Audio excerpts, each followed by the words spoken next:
औज़ुबिल्लाहि मिनश्शैतानिर्रजीम बिस्मिल्लाहिर्रहमानिर्रहीम। समीन अस्सलामु अलैकुम व रहमतुल्लाहि व बरकातुहू। उम्मीद है आप सब खैरियत से होंगे। हमारी गुफ्तगू हज के मुतल्लिक़ चल रही थी।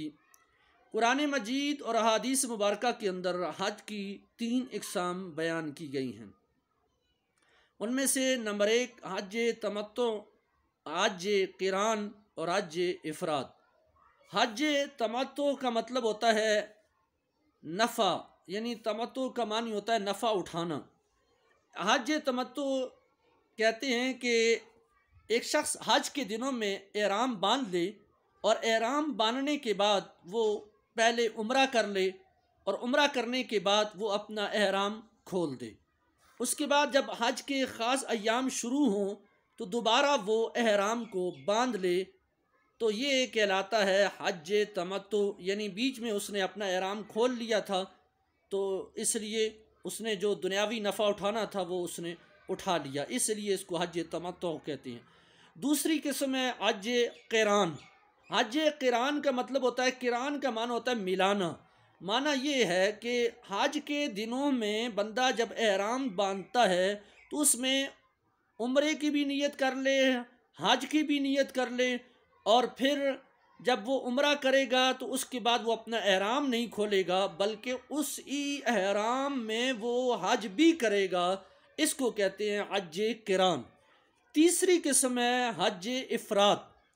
हज इफ़राद का मतलब ये होता है कि उसमें बंदा एहराम बांधकर सिर्फ़ और सिर्फ हज ही अदा करेगा।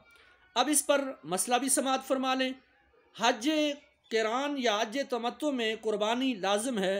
उलमा ये कहते हैं कि वो बतौर शुक्र जो है वो कुर्बानी दे कि अल्लाह ताला ने उसको ये दोनों साथ नसीब फरमाई हैं, इसलिए उस पर कुर्बानी जो है वो लाजिम है।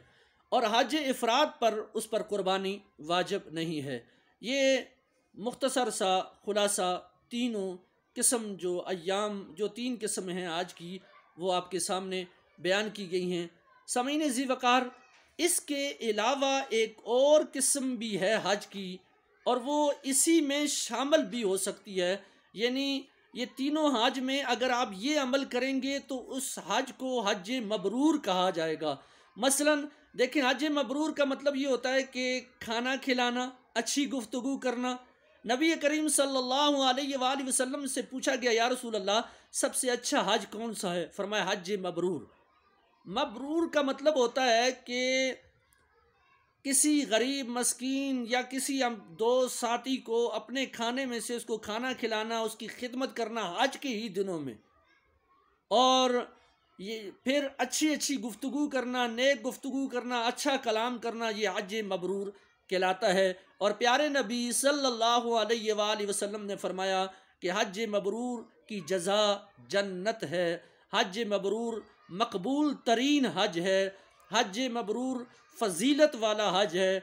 हज जो मबरूर है उसकी बड़ी फ़जीलत अल्लाह के यहाँ है, इसलिए कि उसने अल्लाह की रज़ा के लिए हज भी किया, वहाँ जो उसने खाना भी खिलाया और अपनी प्यारी गुफ्तगू से लोगों को नवाजा भी है, इसलिए इस हज की बड़ी फ़जीलत है। गोया कोई हज तमत्तु करता है, उसमें अगर वो खाना खिलाएगा, अच्छी गुफ्तगू करेगा, तो ये हज तमत्तु के साथ साथ हज मबरूर भी होगा और इसको वो फ़जीलत भी हासिल होगी। इसी तरह हज क़िरान में वो हज क़िरान भी करता है और साथ साथ वो अच्छी गुफ्तगू भी, अच्छा खाना भी लोगों को खिलाता है, वो तवाज़ु इनकिसारी भी, वो अच्छे तरीके से लोगों की खिदमत भी करता है। तो ये भी उसके लिए हज क़िरान के साथ साथ हज जो है मबरूर भी उसको उसका अजर मिलेगा। तो ये फ़जीलत है। अल्लाह से दुआ है अल्लाह ताला हमें मकबूल हज नसीब फरमाए, और अल्लाह ताला जो है जो इस साल हज की शहादत के लिए गए हैं, अल्लाह उनके हज की इस शहादत को अपनी बारगाह में कबूल व मंजूर फरमाए। वमा तौफ़ीक़ी इल्ला बिल्लाह इल अली अल अज़ीम।